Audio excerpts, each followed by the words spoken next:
लेके आए हो तुम। गई ऐसा था कि जब माता से भगवान कृष्ण जिद करते थे कि मैया मैं भी गैया चराने जाऊंगा तो माता बोलती थी, माँ यशोदा बोलती थी कि बेटा तुमने ग्वाले के घर जन्म लिया है, हम लोगों का जो पेशा है, जो हमारा कार्य है गोचारण ही है, तो एक न एक दिन तो तुम्हें गाय चराना ही पड़ेगा। लेकिन अभी तुम बालक हो तो इसलिए अभी जो है गाय मत चराओ, अभी थोड़ा खेलो खाओ और बाकी तो समय नहीं माँ मैं गाय चराऊंगा। बहुत ज्यादा जब जिद करने लगे तो माँ ने एक उपाय ढूंढा कि बेटा गाय चराने तो जंगल में दूर जाना पड़ता है, तू मेरा लाडला पुत्र है, लाडला प्यारा बेटा है, भूख लग जाएगी, प्यास लग जाए, कहाँ पानी पियोगे।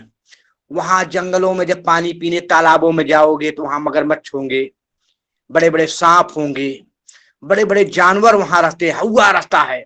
उस समय वृंदावन में एक हौवा नाम की वो थी कि हौवा आ जाएगा, हौवा रास्ता है और खा जाएगा। तो ऐसा करो कि तुम अगल बगल घर के आगे पीछे ही जब गैया चली जाती है तो उनके बछड़े, होता क्या था कि जब गायें चरने के लिए निकल जाती थी तो उनके जो छोटे छोटे बच्चे होते थे, 2 दिन 4 दिन 8 दिन 10 दिन के मतलब जब तक वो तृण इत्यादि नहीं खाते थे बछड़े तो घर पे ही रहते थे। तो बोले ऐसा करो तुम इन बछड़ों को जो है खोल के थोड़ा थोड़ा खाओ। तो कई बालक उनके साथ के जो उनके उम्र के हम उम्र के थे वो सब घर पे ही जो है बछड़ा इत्यादि चराने लगे थे। इसी में एक लीला का वर्णन आता है कि बछड़ा चराने गए थे, घर के थोड़ा दूर निकल गए और जब दूर निकल गए तो देखते हैं कि इनको जो है एक अजगर जो है मारने के लिए आया था। कंस द्वारा प्रेषित अजगर आया और उसने एक गुहा का रूप धारण कर लिया। जो पर्वतों के अंदर गुफाएं होती है, गुफाओं का एक ऐसा रूप धारण कर लिया, विशाल आकार, और अपना मुंह खोल दिया कि दूर से ऐसा प्रतीत होता था कि कोई न कोई क्या कहते गुफा है। तो बालक बुद्धि और लड़कों ने बोला अरे ये तो हमने देखा ही नहीं था, क्योंकि घर से बाहर ज्यादा दूर जाते नहीं थे बालक, छोटी छोटी दूर। अब बछड़े चरते, बछड़े होते भी चंचल जैसे जैसे बछड़ों की उम्र 2 दिन 4 दिन बढ़ती है बछड़े भी दूर तक जाते हैं। तो बोले ये तो देखा ही नहीं। तो बोला ये किसी ने कहा ये सुनता हूँ कि वृंदावन में बड़े बड़े साधु महात्मा लोग रहते हैं और वही लोग आके इन गुफाओं में तपस्या करते हैं, तो चलो आज बाबा जी को देखते हैं, साधुओं को देखते हैं। यह समझ के कुछ गोपगण जो है,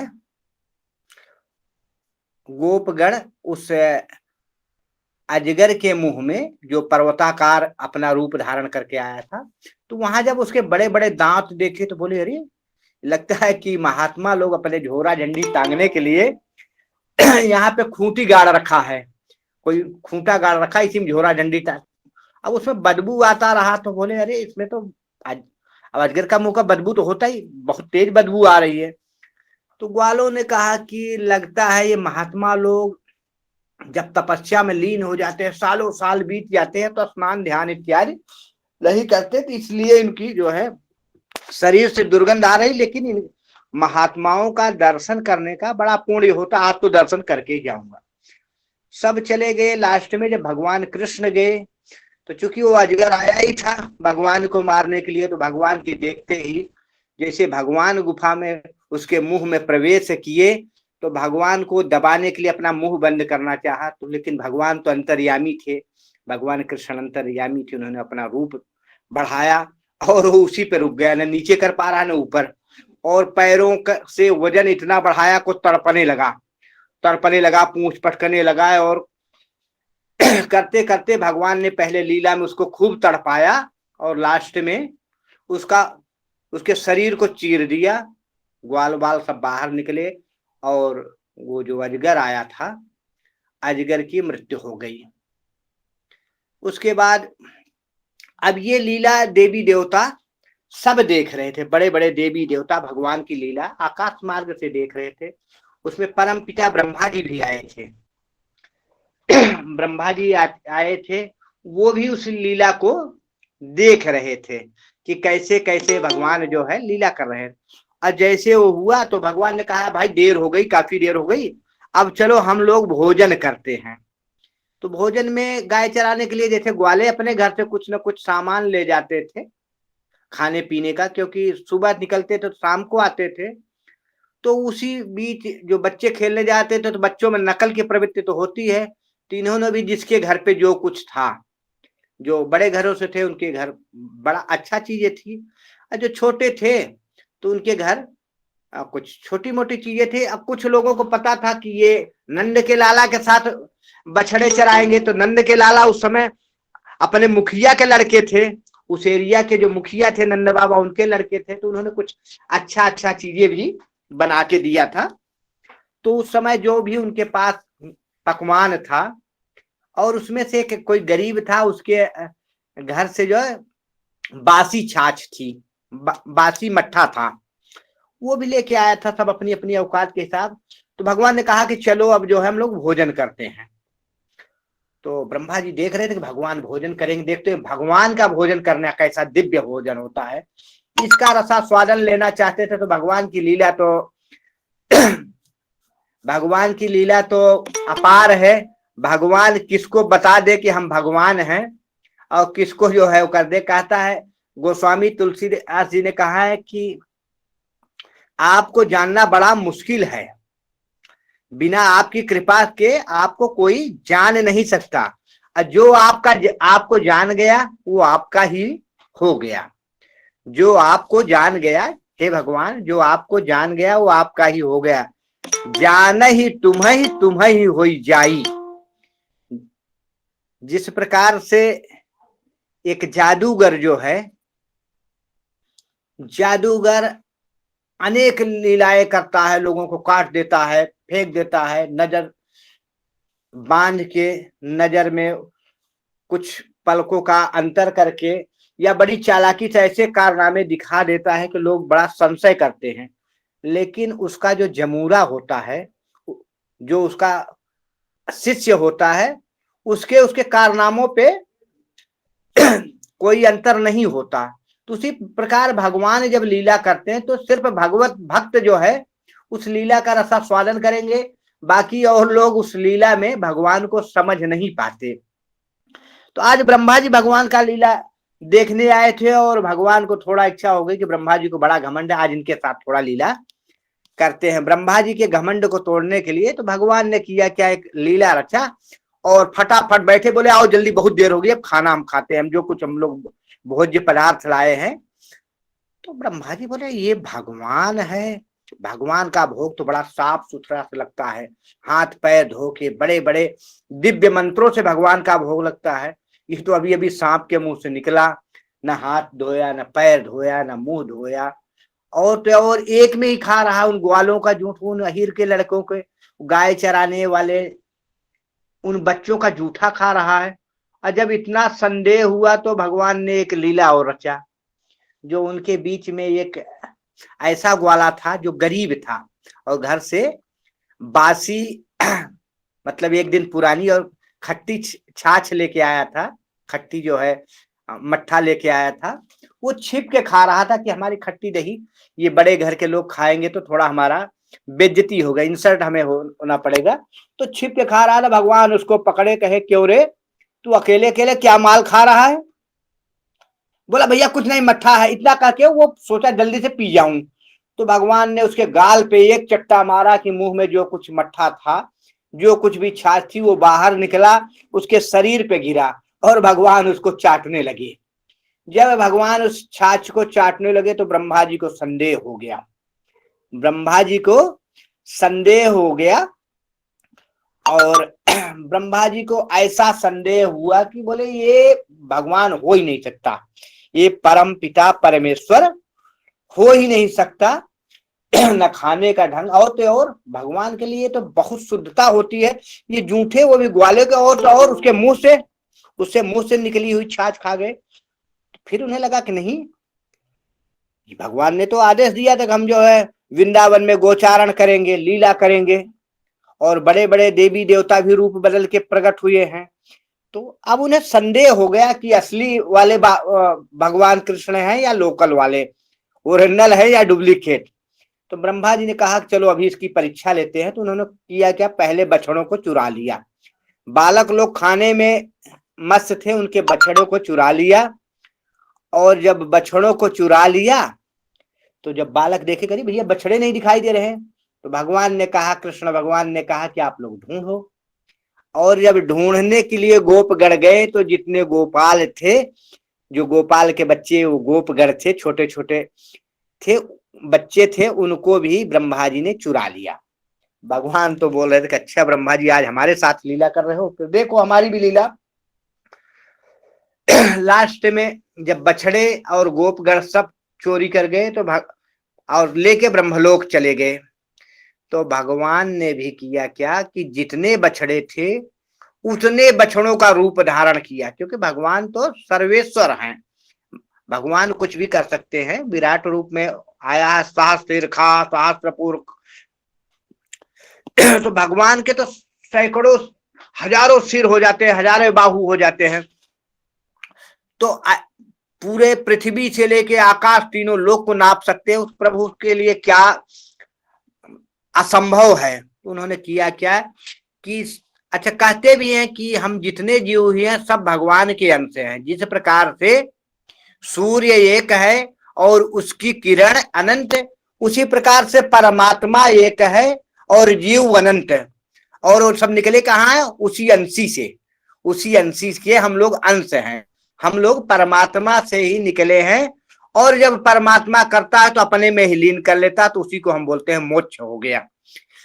तो भगवान ने उतने रूप धारण किया, और उतने रूप धारण करके घर पहुंच गए। माँ बच्चों अब भगवान को ही अपना बेटा समझ करके लाड प्यार कर रही, गैया अपना बछड़ा समझ के प्यार कर। कहते हैं ये कहानी 1 साल तक बीती।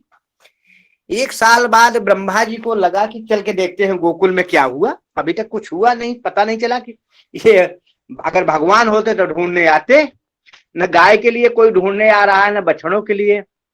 और जब ऐसा मन में विचार करके ब्रह्मा जी गए तो देखते हैं कि वहां बछड़े भी चल रहे हैं, ग्वाल वाल भी घूम रहे हैं। बोले हाँ, लगता है चोरी करके हम कृष्ण ले आया। भाग के गए ब्रह्मलोक, और ब्रह्मलोक में देखे तो वहां पे भी बछड़े बने पड़े हैं, ग्वाल वाल भी पड़े पड़े। फिर यहाँ आए तब उन्हें लग गया कि प्रभु ने हमारे साथ लीला किया। भगवान की स्तुति करने लगे। उधर भगवान ब्रह्मलोक में पहुंच गए। जब ध्यान देके ब्रह्मा जी देखा कि भगवान तो पहुंच गए ब्रह्मलोक, और वहां पहुंच करके जो इनके द्वारपाल थे, जो अंगरक्षक थे ब्रह्मा जी के, उनसे बोल दिया कि भाई ऐसा है, आजकल बहुरूपिया मृतलोक से आए हैं और हमारा ही हूबहू शकल बना के ब्रह्मलोक में आना चाहेंगे, लेकिन आप लोग विश्वास मत करना, उनकी गहन तलाशी करना, अंदर मत आने देना। ब्रह्मा जी जैसे पहुंचे, उनके ही द्वारपाल उनको रोक लिए। बोले बाबा कहाँ जा रहे हो? बोले अरे पहचान नहीं रहे तुम, फलाने फलाने, जो भी उनका नाम था, तुम फला फला आदमी हो और हमें पहचान नहीं रहे हो। बोले बाबा झूठ मत बोलो, सही से ही बता दो तुम कौन हो, मृतलोक से आए हो ना, सही से ही बता दो, नहीं पकड़े जाओगे, बंदी बना के मारे भी जाओगे। बोले अरे मैं ब्रह्मा हूँ। बोले ब्रह्मा जी हमारे अंदर हैं, और तुम जो है बहुरूपिया हो, हमारे ब्रह्मा जी ने पहले ही बता दिया।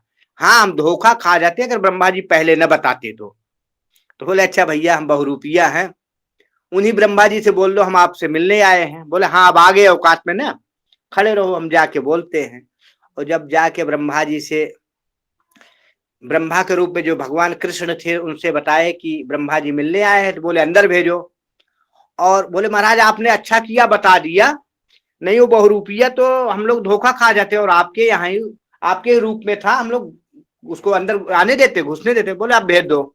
और जब वहां किए तो भगवान फिर गायब। फिर ब्रह्मा जी को अपने भूल का एहसास हुआ, और आके भगवान का बड़ा विनम्र भाव से जो है भगवान से क्षमा याचना की, भगवान का स्तोत्र किया।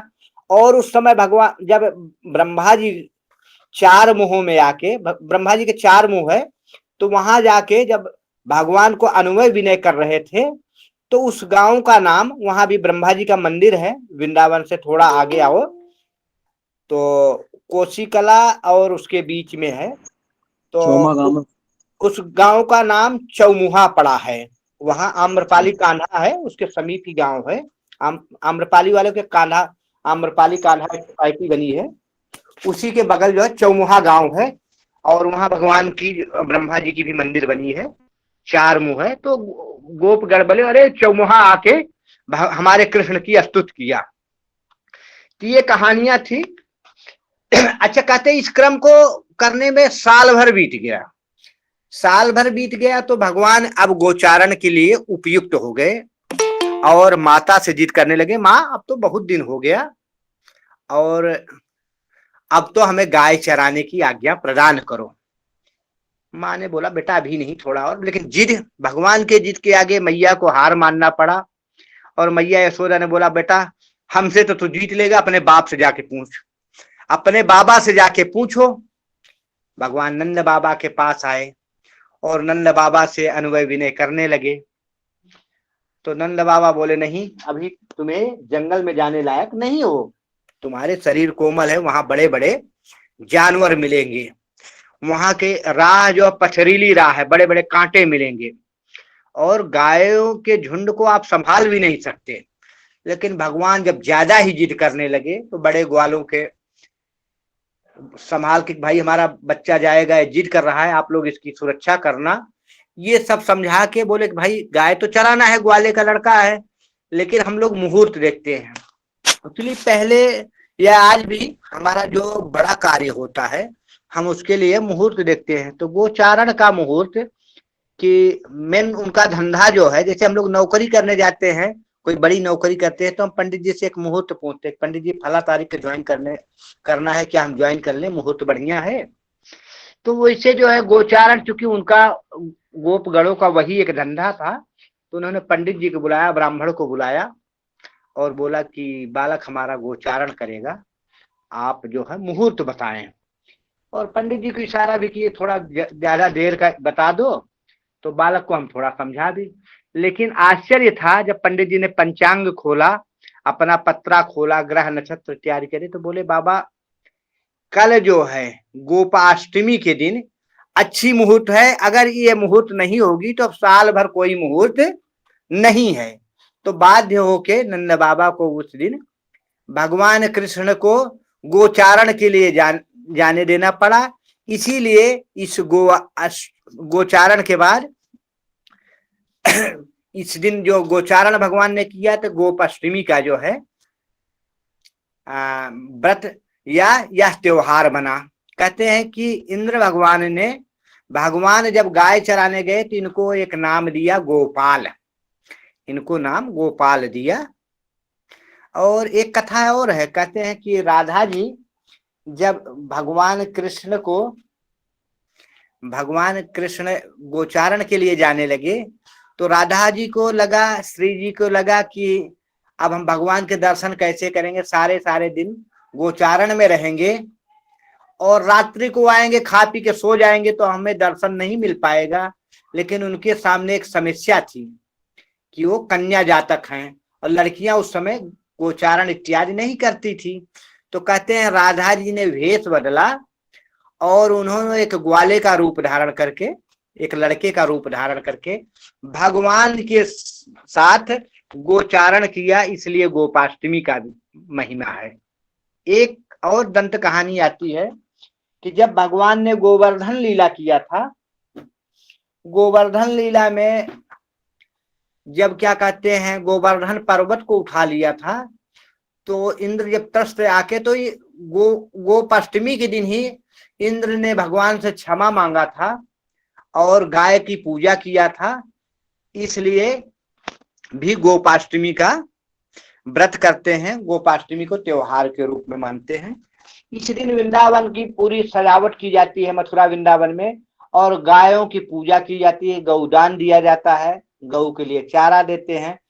कुछ लोग भगवान कृष्ण की पूजा करते हैं, कुछ लोग भगवती राधा की पूजा करते हैं।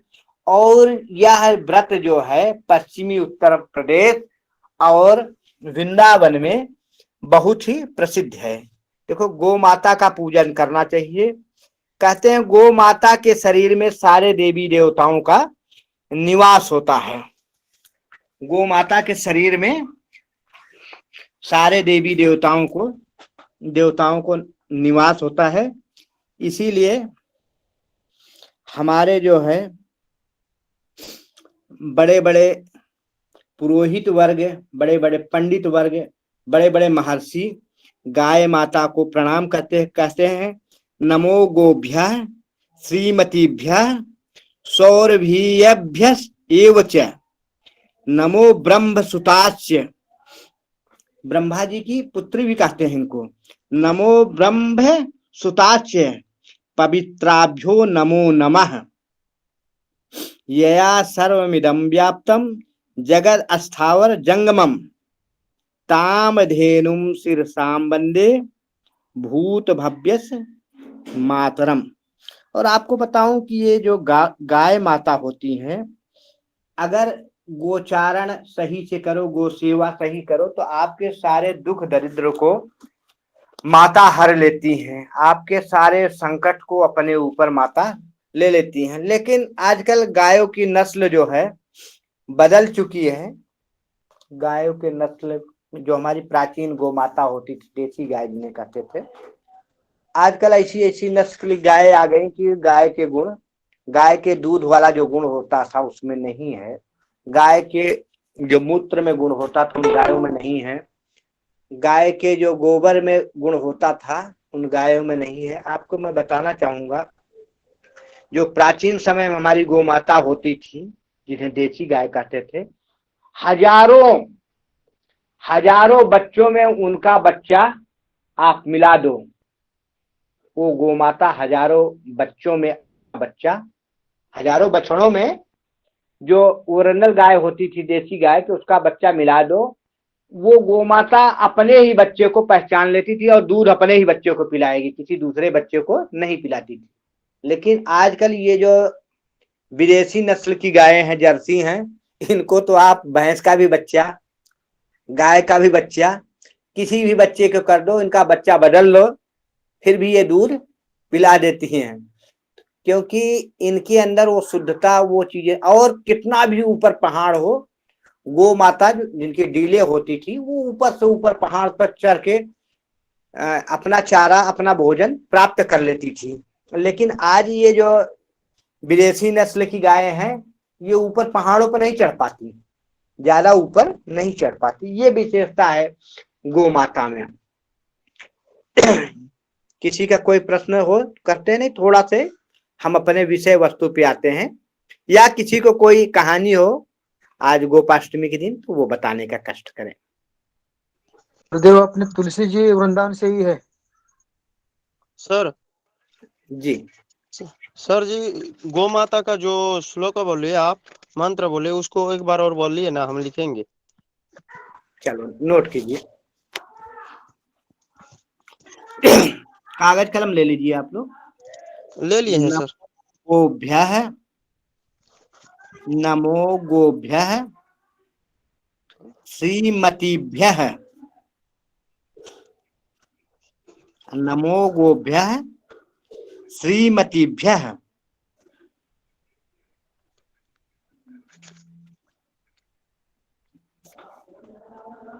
सौरभेयिभ्य एव च। सुरभि है ना,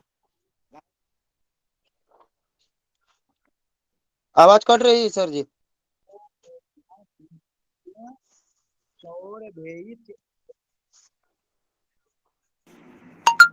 फिर से देख लीजिए।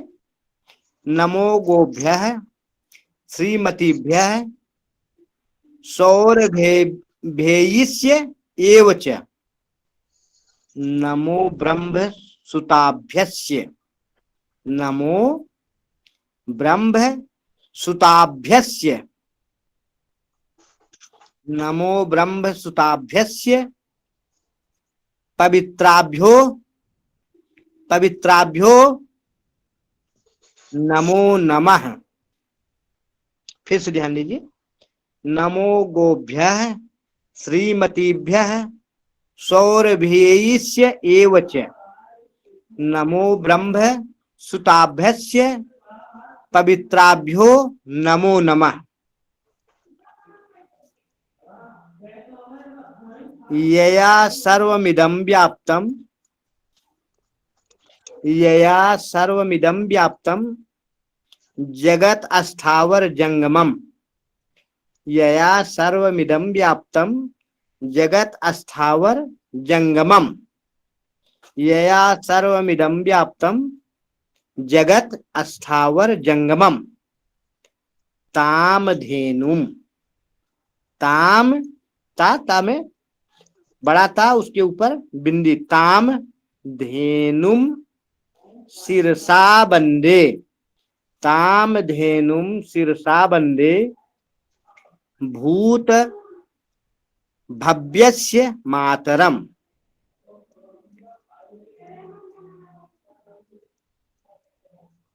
ताम धेनुम शिरसा बंदे भूत भव्यस्य मातरम। संस्कृत में इसको वंदे भव्यम के भवभ्यस्य भी कह सकते हो, लेकिन आपकी जो भाषा हो। ताम धेनुम शिरसा वंदे भूत भावस्य मातरम। पंचगावः समुत्पन्नः। मैं बता दूंगा कहाँ से श्लोक है, तो आप लोग वहां से नोट भी कर लेना, क्योंकि मैं 2-3 बार आपको इसलिए पढ़ा रहा हूं ताकि आपको पढ़ने में कोई दिक्कत न हो। पंचगावः समुत्पन्नः। पंचगावः समुत्पन्नः मध्यमाने महोदधो। समुद्र को महोदधो कहते हैं।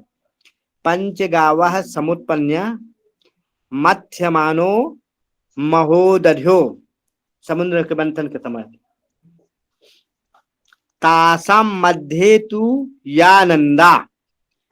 तासाम मध्ये तु या नंदा तस्ये देव्यो नमो नमः। तस्यो देव्यो नमो नमः। सर्व काम दुधे। सर्व काम दुधे देवी सर्वतीर्थ। सर्व काम दुधे देवी सर्वतीर्थाभि सेचनी। सर्व काम दुधे देवी सर्वतीर्थाभि भेचिनी। पावनी सुरभिश्रेष्ठे। पावनी सुरभिश्रेष्ठे देवी। पावनी सुरभिश्रेष्ठे देवी तुभ्यं नमो नमः।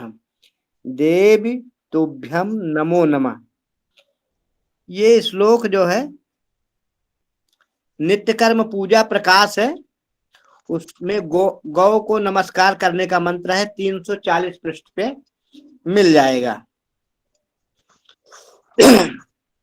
देख लो फिर से। नमो गोभ्यः श्रीमतीभ्यः सौरभीस्य एव च नमो ब्रह्मसुताभ्यस्य पवित्राभ्यो नमो नमः। यया सर्वमिदं व्याप्तं जगत् अस्थावर जंगमं तामधेनु शिरसा वन्दे भूतभवस्य मातरम्।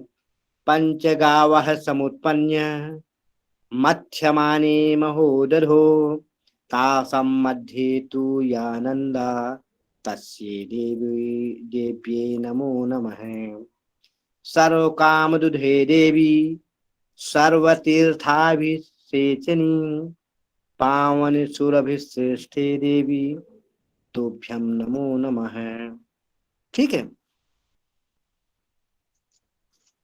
ये जिनके पास नित्य कर्म पूजा प्रकाश है गुरुजी जी 300 गुरुजी जी पंचगाव समुत्पन्न मध्यमाने हुदधे तासां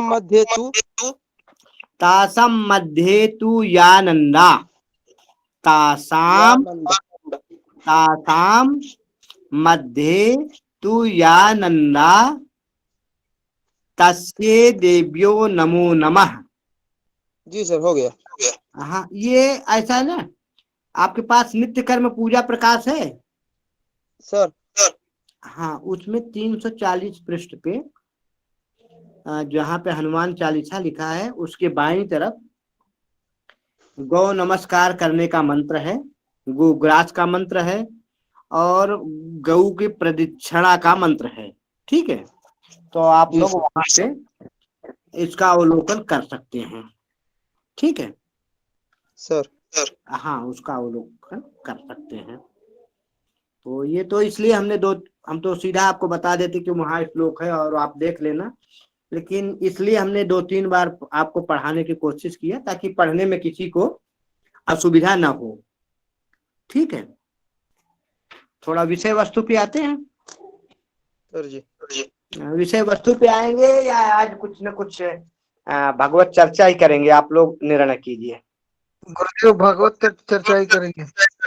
चलो ठीक है, तो बताएं, आपको लोग कोई चर्चा कीजिए, स्तोत्र कीजिए, वंदना कीजिए। कौन कौन कर रहे हैं? अभी हमारे पास ये कपिलेश्वर जी हैं। जी सर। हाँ, कुछ भगवत चर्चा कर सकते हैं आप, कोई श्लोक बोल सकते हैं, भगवत वंदना कर सकते हैं, तो जी सर। कोई प्रार्थना बोल सकते हैं, जो भी आपको हो बोले। जी सर। ओम जाकुंदेन्दु तुषारहार धवला जा श्वेत पद्मासना जा देवी च्युत शंकर प्रभृति देव्ये नमो नमः। गुरु जी। ठीक है, बोलो, बोले बोले, हेलो। ठीक है, बोलिए हेलो। आप।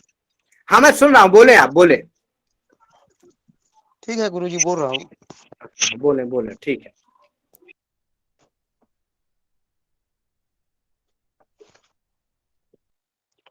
ओम जाकुंदेन्दु तुषारहार धवला जा श्वेत पद्मासना। गुरु जी 1 मिनट में आ रहा हूँ। कोई नहीं, कोई बात नहीं, छोड़ो, अब सुन लो, पुस्तक में देखना और अच्छी तरह से इसको जो है पढ़ना। पढ़े, बढ़िया श्लोक किया है। या कुंदेन्दु सार हार धवला या शुभ्र वस्त्राविता या वीणा वरदंड मंडित करा या श्वेत पद्मासना या ब्रह्मांच्युत शंकर प्रभृतिभिर देवई सदा वंदिता सामाम पातु सरस्वती भगवती निःशेष जाड्याम। इसको ऐसे बोलते हैं।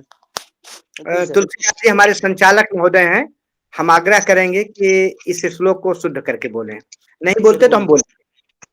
जा कुंदेन्दु तुषारहार धवला जा शुभ्र वस्त्रावृता जा वीणा वरदंड मंडित करा जा श्वेत पद्मासना जा ब्रह्मच्युत शंकर प्रभृति विदेव्ये सदा वंदिता सा मां पातु सरस्वती भगवती निःशेषजाड्यापा आशासूरासि भव दंगवली रासैव दासी कृत दुग्ध सिंधुं मंदस्थितैर्निंदिता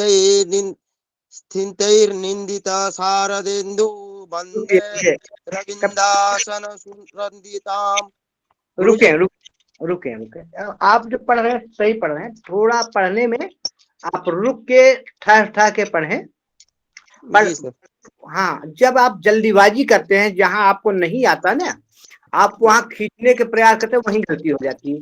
संस्कृत श्लोक पढ़ने का बड़ा अच्छा सरल है, आप उसको रुक रुक के जितना ठहर ठहर के एक एक अक्षर देख के पढ़ेंगे ना, एक एक अक्षर देख के पढ़ेंगे, वहां समझ में आता है। और अगर उस पर भी नहीं समझ पाता, कोई आसपास के पुरोहित हैं, पंडित जी हैं, तो उनसे पढ़ा नहीं। आजकल यूट्यूब ऐसा माध्यम है, गूगल ऐसा माध्यम है, आप श्लोक लिखो और उसको 10 रागों में 10 तरह से बोलने का जो ढंग आपको मिल जाएगा। 2 बार 3 बार करो। जब अच्छा, संस्कृत में जहां आप जल्दबाजी किए, जी सर, हाल वेद में भी है, वही हाल संस्कृत में, जहां आप जल्दबाजी खींचने की कोशिश किए वहीं आपका श्लोक गलत हुआ। बड़े बड़े जी सर। पंडितों कंठस्थ है, लेकिन वो भी जब जल्दबाजी करते हैं तो कोई ना सर। कोई शब्द से छूट जाता है बोल। उन्हें याद भी है, खूब याद है, बढ़िया से याद है, लेकिन जहां वो जल्दबाजी करते हैं, क्योंकि संस्कृत का मात्रा छंद जो है ना, बिल्कुल सर एक अक्षर पे एक एक स्वरबद्ध है। और इसीलिए सॉफ्टवेयर में भी ना, आप अंग्रेजी आजकल सॉफ्टवेयर अंग्रेजी में बन रहा है, लेकिन संस्कृत सॉफ्टवेयर बड़ा सधा है, संस्कृत का व्याकरण बड़ा सधा है। तो कभी भी संस्कृत श्लोक बोलने में जल्दबाजी न करें। जहां उड़नकू रहा है उसको देखें, जहां हलंत है उसको देखें, जहां पे दो बिंदी है उसका ध्यान दे, जहां पे एक बिंदी है उसका ध्यान दे, जहां पे आधा अक्षर है उसका ध्यान दे। बड़े आराम से पढ़ें तो संस्कृत श्लोक कोई, अब होता क्या, जहां आधे अक्षर आए वहीं आप घबरा जाते हैं। और जी जैसे, सर। हाँ, जैसे प्रभृति प्रभृति भीर, अब आपने प्रभृति भीर पढ़ा तो सही पढ़ लिए, आप यहाँ प्रभृतिर में खींच दिए। हाँ, जी सर। कुंदेन्दु तू सार हार धौला, यहाँ तक तो सही पढ़ते हैं। या शुभ्र वस्त्राविता, या सर। वीणा। अब वरदंड मंडित करा, अगर एक में लिखा है तो वहीं गड़बड़ हो जाते हो। वहां आप ठा ठा के वर, फिर पढ़ो दंड, थोड़ा रुक रुक मंडित करा, ऐसे पढ़ लोगे तो आप आ जाए मंडित करा। या श्वेत पद्मासना, अब जहां उसको खींचना चाहे अपनी गलती तो सीधा श्लोक और उसका अर्थ सब गलत होता है। तो संस्कृत श्लोक सीखने का सबसे बड़ा सबसे सरल उपाय है, आप उसको मंद गति से धीरे धीरे तब तक पढ़ें जब तक जो है आपको वह कंठस्थ न हो जाए। एक एक अक्षर को 4 बार 5 बार पढ़ें, फिर जब वो जी सर। आपको कंठस्थ हो जाएगा, वो कंठस्थ हो जाएगा, तब आप उसको राग में स्वर में बढ़ें। चलो ठीक है, आगे हमारे संचालक महोदय हैं सर। तुलसीदास जी, हम उनसे आग्रह करेंगे कुछ बोले। जी, सर्वेभ्यो नमो नमः। सभी ब्राह्मणों को यथायोग्य पालन, गुरुदेव को दंडवत प्रणाम। आज गोपाष्टमी का शुभ अवसर है, बहुत अच्छा दिन है आज। गौ माता की सेवा पूजा करनी चाहिए आज के दिन सभी को। और ये नहीं है कि आज गोपाष्टमी है तो आज ही पूजा करें, बाकी के दिन गौ माता की तरफ देखे भी नहीं। तो हमारा तो यही कहना है कि आज विशेष पूजा करें, तो प्रतिदिन जो है गौ माता की तरफ ध्यान दें। प्रतिदिन गाय के लिए, जैसे प्रतिदिन सर्वप्रथम गाय की रोटी बनती है, तो गाय को जैसे अपने यहाँ खाना बना रहे हैं तो सबसे पहले रोटी गाय के लिए बना करके गाय के लिए दें। और मतलब हमारा कहने का यही है कि प्रतिदिन गौ की रक्षा करनी चाहिए और पूजा भी करनी चाहिए सभी को। एक महाभारत के अनुसार बताया गया है, एक श्लोक है छोटा सा, कि मातरः सर्वभूतानां गावः सवे सुखा प्रदा। तो महाभारत अनुशासन पर्व गाय सभी प्राणियों की माता है, सबके लिए सुखकर है। यावद वै सहस्र गाव उत्तरधरा इत्यास्तावदास्मात् लोकता स्वर्गो लोकः। सहस्र गायों से युक्त यज्ञ भूमि ही वास्तव में स्वर्ग लोक है। तो गाय हमारी माता है, जैसे अब हमारी जो माता जननी होती है, जिसके द्वारा हमको जन्म मिलता है, वो हमारी माता है। ऐसे ही गौ हमारी माता है। गौ माता को जो है, गाय माता को अपने माता के दर्जा के अनुसार उनको सम्मान देंगे, उनकी सेवा करेंगे उनकी, तो आपको जो है उसका फल अनंत कोटि मिलता है। आपको विशेष ध्यान देना चाहिए।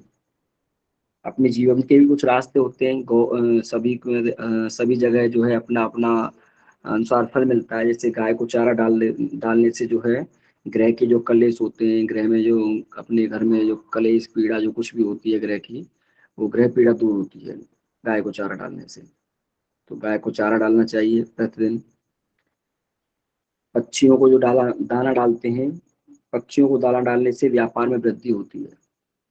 जिनको अपने व्यापार में वृद्धि करनी हो, वो अपनी मतलब पक्षियों को अपनी छत पर दाना डालें, और किसी पात्र में, ऐसा कटोरे में, या फिर कोई बड़ा टेना वगैरह या कुछ भी थाली वाली हो, जिसमें पक्षी जल पी सके, ऐसे पात्र में जल रखना चाहिए ऊपर अपनी छत पर। और कुत्ते को रोटी डालने से दुश्मन कमजोर होता है।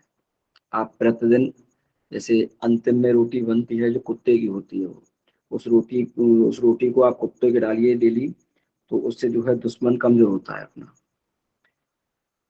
जो चींटी और कीड़े होते हैं हमारे, छोटे छोटे जीव जंतु जो होते हैं, अगर उनको आटा डालने से कर्ज कम होता है। अपने ऊपर जो भी कर्ज है, अगर हम आटा डालते हैं चींटियों को, और छोटे छोटे जीव जंतु होते हैं जो, उनको आटा डालते हैं हम, तो उनसे जो है कर्ज कम होता है अपने ऊपर। ऐसे ही जल में जा करके आटे की छोटी छोटी गोलियां बना करके मछलियों को डालने से सुख समृद्धि जो होती है वो अपने को वापस मिलती है। जो कुछ भी होता है, सुख समृद्धि एकदम हस्त पुष्ट रहता है अपना जीवन सुख संपत्ति से। सबको सम्मान से बुलाओ और गौ माता की सेवा करो। यही जो है गोपाष्टमी का बहुत अच्छा मतलब शुभ अवसर है। हमारे यहाँ तो, हम तो वृंदावन वासी हैं, तो हमारे यहाँ तो भगवान बरसाना में जो श्री जी माता गौशाला है एक, रमेश बाबा जी की, बहुत आपको जहाँ तक कि बरसाने में जिनको ज्ञात होगा तो पता भी होगा बहुतों को, कि आज भी उसमें जो है 1 लाख से ऊपर गाय पाली जाती हैं और बहुत अच्छे से जो है सेवा की जाती है गौ माताओं की। सभी कार्य जो है मशीनों द्वारा होते हैं, और ग्वाले भी लगे हुए हैं अपने, जो है गाय को जैसे चारा डालना, भूसा डालना, और जो सानी वानी होती है सबकी उनका, तो वो सब जो है बड़ी बड़ी मशीनें हैं, सभी प्रकार की मशीनों के द्वारा उसमें सब डाला जाता है, मिक्स किया जाता है, और ट्रैक्टर के द्वारा जैसे ले जाते हैं और मशीन से ही उसको खिला दिया जाता है। उसमें जो गाय जिसमें बांधी होती है, लड़ामनी जो होती है गायों को बोलते हैं, इसमें उसमें डाल देते हैं चारा ले जा करके, तो अच्छी प्रकार से सेवा होती है। और एक नई गौशाला बनी है एक हमारे यहाँ, आपने सभी ने सुना होगा, अनिरुद्धाचार्य जी महाराज हैं, भागवत आचार्य हैं जो, उन्होंने वृंदावन में अपना स्थान बनाया काफी सुंदर, जिसमें गौशाला बनाई है उन्होंने, एक विद्यालय भी बनाया है, एक भागवत पांडाल बनाया है, एक वृद्धाश्रम बनाया है वृद्ध माताओं के लिए, बहुत अच्छा है ये तो वहाँ पे भी गौ माताओं की जो सेवा होती है बहुत अच्छे से होती है। स्वयं महाराज जी जो हैं वृद्धाचार्य जी, वो स्वयं जा करके प्रतिदिन, जैसे वहाँ होते हैं गौशाला पर, तो प्रतिदिन गौ माताओं से मिलते हैं, वृद्ध माताओं से मिलते हैं, और देखते हैं कि वहाँ पर कैसी सेवा चल रही है उनकी। तो बहुत सुंदर सेवा हो रही है ब्रज में। और छोटी छोटी विभिन्न गौशालाएं हैं, ये दो तो बहुत बड़ी बड़ी हैं, और छोटी छोटी भी विभिन्न गौशालाएं हैं वैसे। तो हम तो यही कहते हैं कि आप सभी को अपने जीवन में भी ये जो कर्म है करने चाहिए सभी को, और गौ माता की सदा सेवा करनी चाहिए, जिससे हमारे संचालक महोदय तुलसीदास जी वृंदावन श्री धाम वृंदावन से निवास करते हैं, और वृंदावन की महिमा तो कई लोगों में विदित है। उनकी महिमा एक दिन 1 घंटे में हम नहीं बता सकते। तो इन्होंने, हाँ, इनके बारे में अगर कोई किसी को वृंदावन जाना हो तो तुलसीदास जी का नंबर वगैरह ले लें, तो इनसे जो संपर्क करके वृंदावन के कौन कौन दर्शनीय स्थल इत्यादि है, क्या क्या है, आपको जानकारी मिल जाएगी। हमारे बीच हमारे बहुत ही पुराने शिष्य और बड़ा ही स्नेह है, बड़ा ही धार्मिक कार्यों में योगदान होता है, पंडित जी हैं संतोष फर्नांडिस जी। तो हम इनसे आग्रह करेंगे कुछ थोड़ा सा विचार रखें, फिर हम और लोगों के पास आते हैं। जी क्षमा करें गुरुदेव, मैं आज बता नहीं पाऊंगा। हमारे संतोष जी नहीं बोलना चाहते हैं, और इन्हीं के वो था कि आज हम जो है गोपाष्टमी पे चर्चा करें, और क्या कहते हैं विषय वस्तु को छोड़कर कार्य गोपाष्टमी। और कोई हमारे यहाँ है कोई जो वो बोल सकते हैं, जैसे सुभाष पंत जी हैं,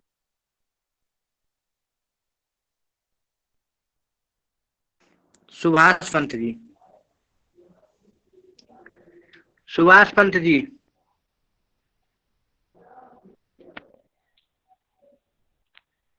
सुभाष पंत जी हैं। धीरे धीरे धीरे सब लेफ्ट हो गए, खाली 9 आदमी रहे। चलो ठीक है, सब लेफ्ट हो गए, 9 आदमी रहे। जो 9 आदमी हमारे बीच में हैं वो बारी बारी से बोल सकते हैं। अभी कौन है, मोहन जी हैं, और निर्मल तिवारी जी हैं, राधा गोविंद जी हैं, और शंकर दत्त जी हैं, और सौर्यमणि मिश्रा हैं, और भी जो भी लोग हैं हमारे बीच में, जिनका नाम मैं उन्हें नहीं देख पा रहा हूँ, या अमित कुमार तिवारी जी हैं, अमित कुमार शुक्ला जी भी हैं, और अभी भी आचार्य कोई हमारे बीच में आए हैं, पूरा नाम तो नहीं पढ़ पाया। तो जिनका नाम हम ले पा रहे हैं वो तो ठीक है, जयपाल जी हैं, और वैदिक ब्राह्मण परिवार से लोग जुड़े हैं। तो जो लोग अभी हमारे बीच में हैं वो बारी बारी से कुछ न कुछ थोड़ा सा बोलने का कष्ट करें, फिर हम थोड़ा सा विषय वस्तु पे चलेंगे। विषय वस्तु तो जरूरी है, ठीक है जी। कोई बोलना चाहते हैं इनमें बीच में, जिनका जिनका हमने नाम लिया है 9 लोगों में, कोई कोई अगर, शुक्ला जी हैं, और ये तिवारी जी हैं, अमित तिवारी जी हैं, अमित शुक्ला जी, ये बोल तो सकते हैं कुछ। अमित बोले, शुक्ला जी बोल। आप सभी व्यक्तिगण में कोई भी बंधु भगवान गोपाष्टमी के उपलक्ष्य में या फिर गौ माता के उपलक्ष्य में जो कुछ भी, अगर आप कोई भी 2 शब्द कहना चाहते हैं तो आप सभी का स्वागत है। भगवान, आप अपना मत रखिए और अपने मतलब सभी को संबोधित कीजिए अपने शब्दों से। कोई भी आप में से कोई भी अपने मतलब शब्द रखिएगा, जो भी रखना चाहते हैं आप में से। अभी जो है 12-13 लोग जुड़े हुए हैं।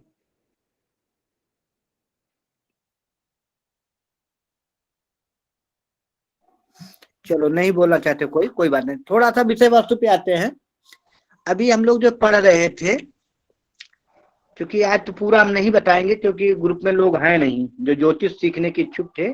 ये हमारी कहानियों में उनको रुचि नहीं थी, या वो पश्चिमी में रुचि नहीं थी, वो अपने कार्यों में लग गए। वो संभवतः ज्योतिष सीखने की ही इच्छा से आए थे, तो नहीं है, तो इसलिए पूरा तो नहीं, थोड़ा सा हम कल जो पढ़ेंगे उस पर चर्चा कर लेते हैं। और आप लोग, संतोष जी और तुलसीदास जी, आप थोड़ा नोट कर लें। हम लोग कल इन्हीं वस्तुओं, विषय वस्तु पे चर्चा करेंगे। एक तो ग्रहों की दृष्टि के बारे में, हाँ, ग्रहों की दृष्टि के बारे में हम पढ़ेंगे, और ग्रहों के स्वामी, ग्रहों के स्वामी के बारे में कल हो गई थी चर्चा, शायद कल हो गई थी, या पुनरावृत्ति कल हो गई थी कि नहीं जी? राशि स्वामी पर हो गई। ग्रहों के स्वामी की होगी भगवान। अच्छा, ग्रहों की स्वामी की हो गई थी। थोड़ा से जो यूरेनस है, नेपच्यून है, प्लूटो है, इन पे थोड़ा सा चर्चा करेंगे हल्का सा, क्योंकि इन ग्रहों के बारे में आजकल जो कुंडलियां है ना, तो जो सॉफ्टवेयर से बनाते हैं ये आते हैं, लोग उनके बारे में जान नहीं पाते, तो थोड़ा सा उनके बारे में पढ़ेंगे हम। और ग्रह कहाँ जो है उच्च राशि में होते हैं, कहाँ नीच राशि में होते, ग्रहों के लिख लीजिए, ग्रहों को उच्च राशि, नीच राशि, उनके मूल त्रिकोण राशि, और कहाँ पे ग्रह परम उच्च के होते हैं, कहाँ पे ग्रह नीच में होते हैं, और इनकी त्रिकोण राशियां कौन होती हैं। ठीक है, ये पढ़ेंगे। ग्रहों के तात्कालीन मित्रता, पहले तो हम ग्रहों को पढ़ेंगे कि देवगण, दैत्यगण और समग्रह। देवगण में कौन कौन ग्रह आते हैं, दैत्यगण में कौन कौन ग्रह आते हैं, और सम में, दोनों से मिले जुले ग्रह कौन होते हैं, उनको पढ़ेंगे।